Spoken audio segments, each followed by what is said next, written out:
Salut, c'est André Malter pour La Gouaille. Je lance une nouvelle section, un nouveau type de contenu pour le site lagouaille.com. Ce sont les podcasts. Donc voilà, je vais lancer ces podcasts motivationnels. N'hésitez pas à me donner vos retours pour que je puisse les améliorer. Aujourd'hui, je vais parler des 3 principales croyances qui vous limitent, qui vous empêchent de changer. Ces 3 obstacles, qui sont des obstacles psychologiques, des obstacles intérieurs, qui vont par exemple vous empêcher de commencer à aborder des filles dans la rue si vous l'avez jamais fait, parce que ça vous semble ne pas vous correspondre, ou qui peuvent aussi par exemple vous empêcher de commencer votre entreprise, ou commencer à faire du sport, ou mieux vous habiller, etc.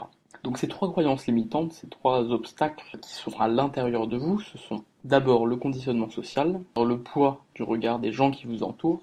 Deuxièmement, le deuxième problème, c'est l'identité narrative, c'est-à-dire on a tous en nous un récit, une autobiographie, une mythologie personnelle que l'on se répète, que l'on s'imagine qu'on doit toujours, à chaque instant, être cohérent avec notre propre histoire. Et nous verrons que tout cela est tout à fait subjectif et dépend davantage de l'interprétation que de la réalité. En réalité, l'identité narrative peut être changée à tout moment selon nos désirs. Et il ne faut surtout pas, si vous voulez changer, si vous voulez changer un comportement, si vous voulez vous mettre à rencontrer des filles différentes, avoir des relations plus saines, à lancer une entreprise, eh bien, il va falloir, pour commencer, remettre en cause votre identité narrative, votre histoire personnelle. Et la troisième croyance limitante, c'est l'idée, ou plutôt le désir de mener une vie idéale, c'est d'être obsédé par un seul objectif pour toute votre vie.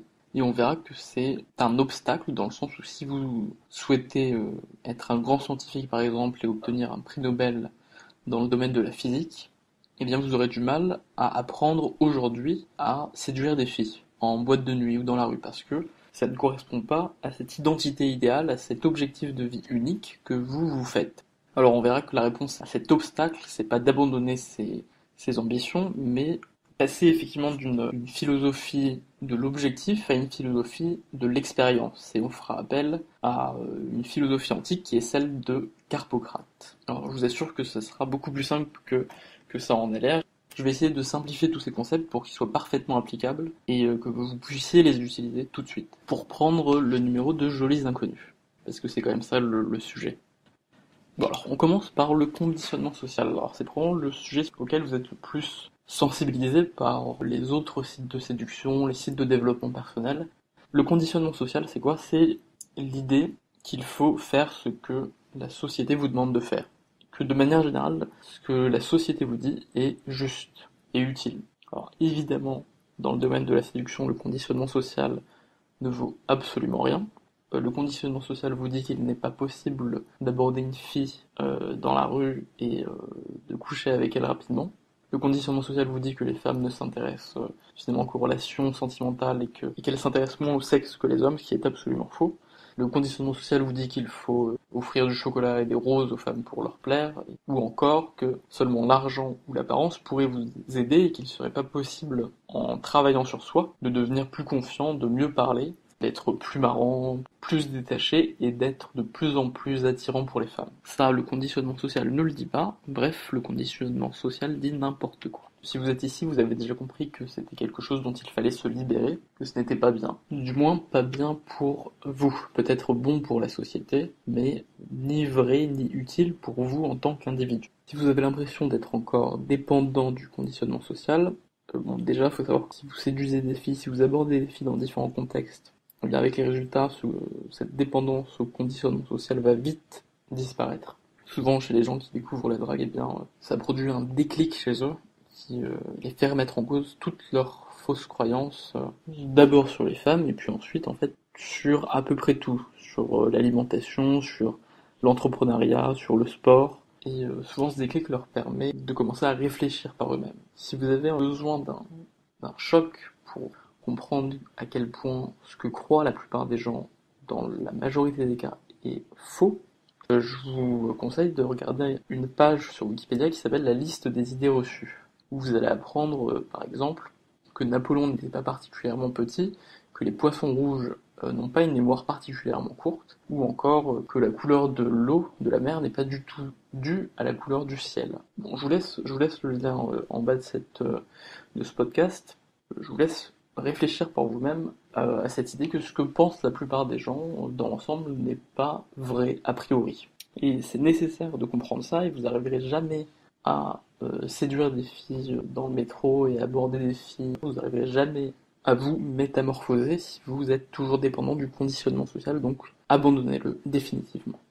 Ne croyez fermement ce que vous avez appris par vous-même, par votre propre observation. Ne croyez que ce que vous voyez, et c'est seulement à partir de là que vous serez capable de sortir de la masse et de vous comporter différemment de la majorité. Puisque c'est de ça qu'il s'agit, pour devenir un bon séducteur, un bon dragueur, il faut se comporter différemment de tous les autres hommes. Sinon, vous serez un dragueur comme les autres, c'est-à-dire assez peu doué, assez mauvais, et limité à un choix très restreint, et incapable de prendre en main sa vie amoureuse, comme le sont en fait 90% des hommes. Donc pour ne pas être comme 90% des hommes, ne pensez pas, ne croyez pas ce que croient 90% des hommes. C'est la toute première étape. Se libérer des croyances de la majorité. Je ne veux pas dire que vous avez raison sur tout et que vous êtes plus intelligent que tout le monde, mais simplement qu'il faut avoir un doute sur absolument tout ce que vous n'avez pas vérifié par vous-même. Parce que c'est une des caractéristiques des gens exceptionnels, exceptionnellement bons, exceptionnellement doués ou exceptionnellement créatifs. Je n'insiste pas davantage sur ce point, je pense que vous avez compris.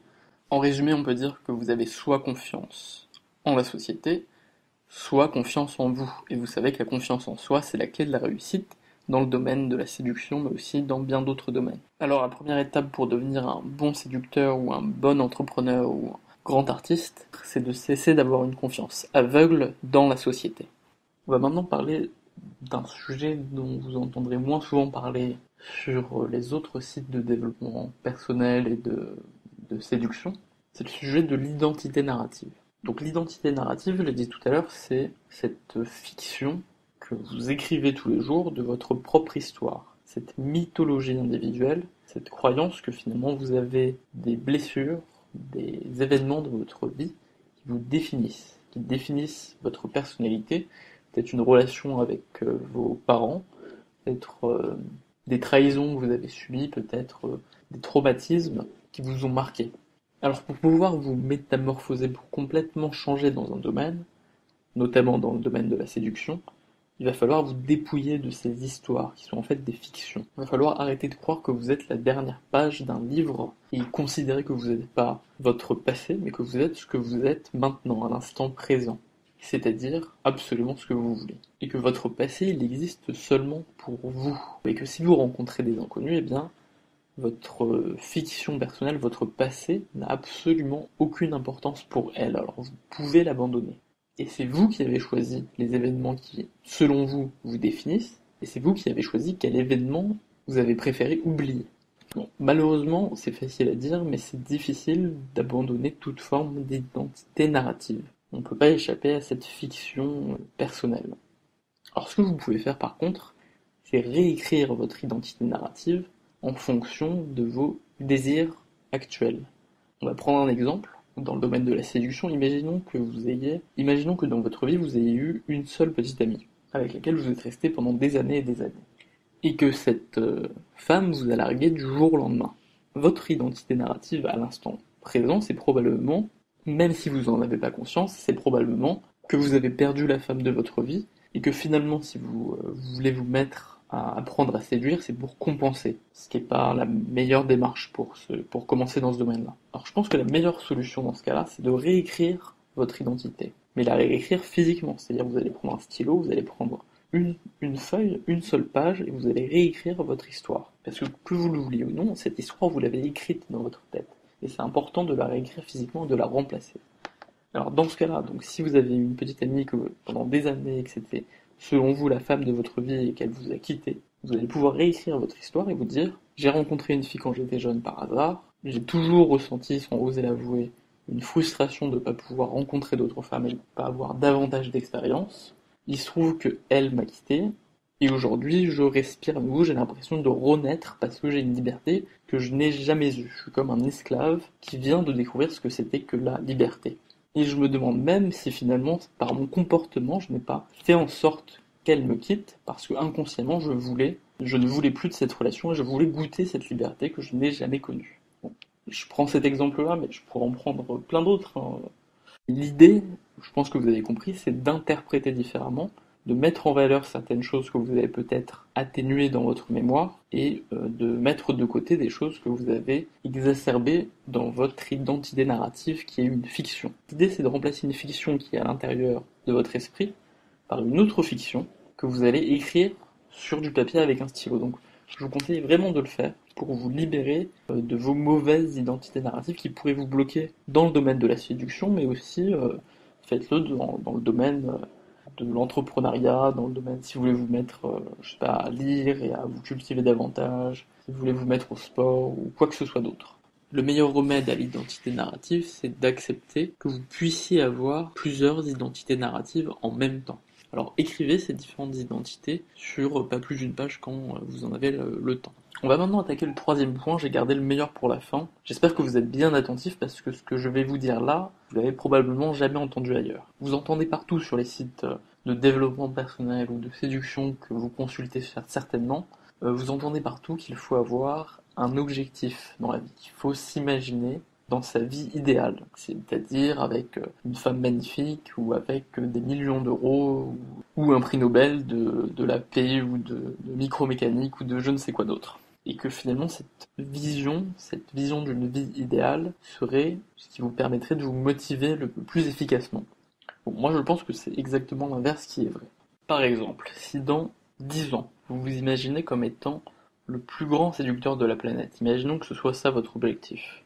Et bien par rapport à cet objectif, si aujourd'hui vous abordez une fille et que vous prenez un râteau, eh bien vous aurez l'impression d'être en opposition avec votre objectif de vie idéal. Vous aurez l'impression de ne pas être cohérent. Si bien que votre objectif, au lieu de vous motiver, eh bien il va vous paralyser. Parce que votre objectif est si grand, si ambitieux que vous ne pouvez pas supporter aujourd'hui le risque de prendre un petit râteau de rien du tout. Alors que si vous n'aviez pas cet objectif, et que vous alliez simplement aborder une fille pour le plaisir de vivre cette expérience et de faire cette rencontre, eh bien vous n'auriez pas eu aussi peur de l'approcher, parce que dans votre tête, vous n'auriez pas été ce grand séducteur, ce grand donjon que vous rêvez d'être dans 10 ans. Et cet objectif de vie que vous avez vous empêche de prendre des risques et vous donne en fait l'impression que l'échec serait quelque chose qui vous ralentirait.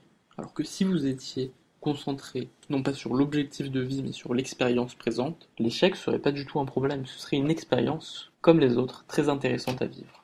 J'appelle ça, cette vision du futur, on peut appeler ça la vie idéale. Et bien je pense que la vie idéale est à votre futur, ce que l'identité narrative est à votre passé. C'est-à-dire que si vous n'arrivez pas aujourd'hui à changer votre comportement dans le présent, c'est effectivement parce que vous avez une identité narrative qui vous oblige à être cohérent par rapport à votre passé, par rapport à ce que vous estimez être votre passé, mais la vision d'une vie idéale vous bloque également, vous bloque de la même manière et vous oblige à être cohérent maintenant par rapport à votre vision de l'avenir. Et cette obligation de cohérence, dans les deux cas, elle vous paralyse, elle vous empêche de vous métamorphoser, de changer un comportement de manière radicale. Alors ce que je vous dis peut vous paraître complètement contre-intuitif et complètement en opposition à ce que les autres disent, mais je vous rappelle qu'il ne faut pas croire au conditionnement social et c'est à vous de vérifier par votre expérience, par vos observations, quel est le meilleur modèle. Donc moi ce que je vous dis c'est de ne pas avoir ce genre d'objectifs immenses et ce genre d'objectifs idéaux.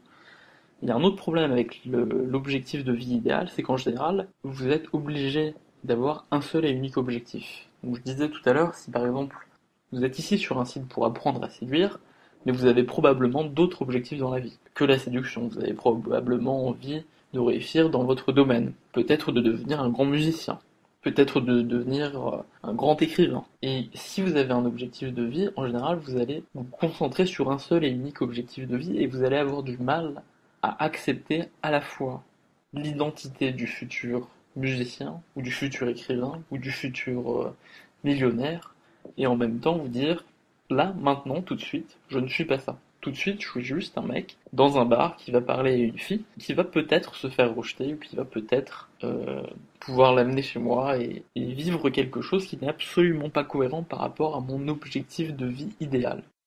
Donc vous avez bien compris quel était le problème, maintenant la question, c'est par quoi est-ce qu'on va remplacer ces objectifs de vie?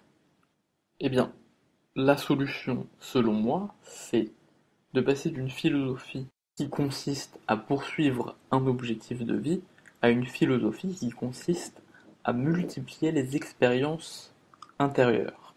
Or, cette philosophie, elle existe déjà, c'est la philosophie de Carpocrate. Et ce que disent les carpocratiens, c'est que le but de la vie, c'est de vivre toutes les expériences intérieures, expériences émotionnelles, dans cette vie, pour vivre en fait toutes les vies, pour ne jamais se réincarner après sa mort. Bon, vous n'êtes pas obligé de garder la partie sur la réincarnation, mais vous pouvez adhérer à cette idée que le but de la vie, c'est de vivre un maximum de vie. Et qu'en réalité, il n'y a pas un but dans la vie, mais c'est simplement de vivre un maximum d'expériences. Mais attention, d'expériences intérieures. Il ne s'agit pas de tout faire et d'obtenir toutes les récompenses, toutes les reconnaissances sociales et toutes les satisfactions, disons, matérielles et sociales, mais de vivre intérieurement toutes les expériences possibles. Et comme ça, si vous faites cela, eh bien tout devient cohérent. Si vous allez parler à une fille qui est assise en face de vous dans le métro, et que votre objectif dans la vie c'est de vivre toutes les expériences intérieures possibles, et que vous n'avez encore jamais abordé une fille dans le métro, eh bien cette expérience elle devient parfaitement cohérente, et vous n'avez pas besoin, pour que ce soit cohérent par rapport à votre identité, de vous imaginer comme étant le plus grand don juan du monde, ou comme ayant pour objectif principal dans la vie de devenir un grand dragueur. Pas du tout, vous êtes là simplement pour vivre une expérience que vous n'avez jamais vécue.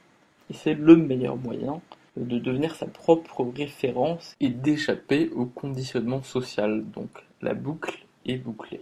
Parce que, je le rappelle, le conditionnement social, c'est la première croyance limitante qui vous empêche de changer avant l'identité narrative et avant l'objectif de vie idéal. Ça peut paraître extrêmement difficile de se dépouiller de cela, de cet objectif de vie. Et surtout, ça peut être effrayant. Je parlerai dans un autre podcast de la manière dont on peut remplacer ces objectifs par des directions et par des habitudes et remplacer les objectifs finaux par des objectifs minimaux. Ce sera un autre sujet. Il s'agit d'apprendre à se concentrer sur l'expérience plutôt que sur l'objectif. Être motivé par le plaisir plutôt que par le résultat pour décupler sa productivité. En attendant, si vous avez des critiques à me faire ou s'il y a des parties que vous avez particulièrement appréciées, que vous voulez que je détaille, que je développe, dites-le moi dans les commentaires. Je répondrai à toutes vos questions, soit par écrit, soit dans le prochain podcast. Alors je résume le podcast d'aujourd'hui. Libérez-vous du conditionnement social et réfléchissez toujours par vous-même. Soyez toujours sceptique sur les choses que la société et votre entourage vous dit. Ne croyez pas à votre identité narrative et réécrivez-la en fonction de vos besoins du moment. Et n'ayez pas un objectif de vie idéal, mais visez plutôt la recherche d'expériences intérieures multiples. Voilà, c'est le tout premier podcast, donc si ça vous a plu et que vous voulez que je fasse davantage de podcasts de ce genre, n'hésitez pas à poster ce podcast sur vos forums préférés, sur votre page Facebook ou sur votre blog. Plus il y aura de vues et de téléchargements de ce podcast, et plus je serai motivé à continuer à donner des contenus de qualité et des contenus originaux. Voilà, merci de m'avoir écouté, j'ai pris beaucoup de plaisir à vous parler de tout ça, j'espère que ça va vous servir, j'espère que ça va accélérer votre apprentissage. Abonnez-vous à la chaîne YouTube pour ne pas rater la prochaine vidéo qui sera une caméra cachée, et aimez la page Facebook pour ne rater aucun des articles. Passez une super soirée ou une super journée. À très bientôt, c'était André Malter pour lagouaille.com.